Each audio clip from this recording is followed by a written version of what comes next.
শিবিরে হামলা করছে এরা ছাত্ররা, এরা সেই বস্তির ছেলে।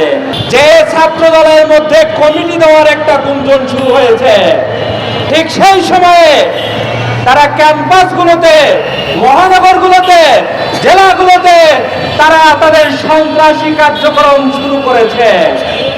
তারা আবার রামদানিয়ে রাস্তায় চলে আসছে, তারা চাপাতি নিয়ে ক্যাম্পাসগুলোতে প্রবেশ করছে। এর দ্বারা কি বুঝতে পারি? তারা তাদের দলীয় নেতাকে মূল্যায়ন কি এই সকল অস্ত্র দিয়ে নির্ধারণ করে জাতি আজকে জানতে চায়।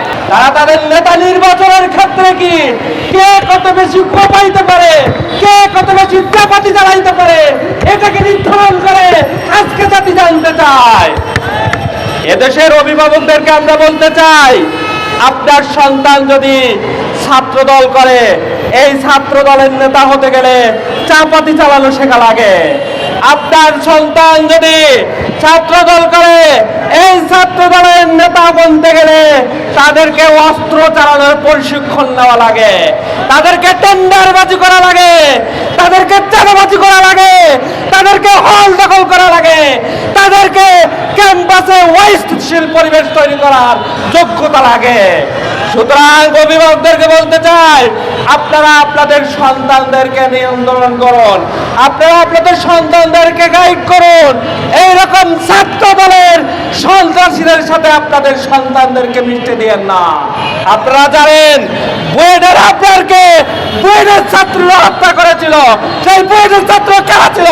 তারা ছাত্র দল নামক সন্ত্রাসী ছিল।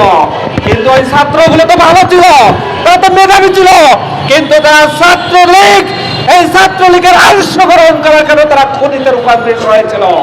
আজকে এই ছাত্র দল যদি কেউ ছাত্র দলের মেধাবী যদি কোনো শিক্ষার্থী প্রবেশ করে, তারাও অস্ত্র চালাবে, তারাও সন্ত্রাসী হবে। সুতরাং এদের থেকে আপনারা সাবধান হন। আমরা গতকাল দেখলাম সিটি কলেজে সাধারণ শিক্ষার্থীর উপরে, ছাত্র শিবিরের উপরে একদল বস্তির ছেলে যারা চাপাতি নিয়ে হামলা করেছে। আমরা চিন্তা করলাম এই বস্তির ছেলে কোথা থেকে আসলো। তখন মনে পড়লো 2017 সালে 1 জানুয়ারি বেগম জিয়া একটা কথা বলেছিল যে তোমরা ছাত্র দল করো, তোমরা তো মনে হচ্ছে বস্তির ছেলেরা, তোমরা বস্তির ছেলে থেকে আসছো, তোমরা ছাত্ররা।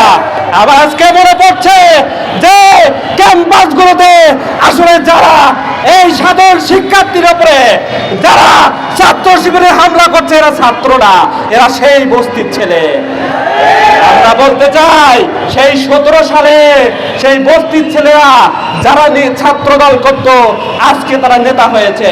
সুতরাং গতকাল আমরা দেখলাম জগন্নাথ বিশ্ববিদ্যালয়ে ছাত্র দলের নেতারা এমন ভাবে স্লোগান দিচ্ছে, এটা তো কোনো বিশ্ববিদ্যালয়ের শিক্ষার্থীর স্লোগান হতে পারে না, এটা তো একটা বস্তির ছেলের স্লোগান।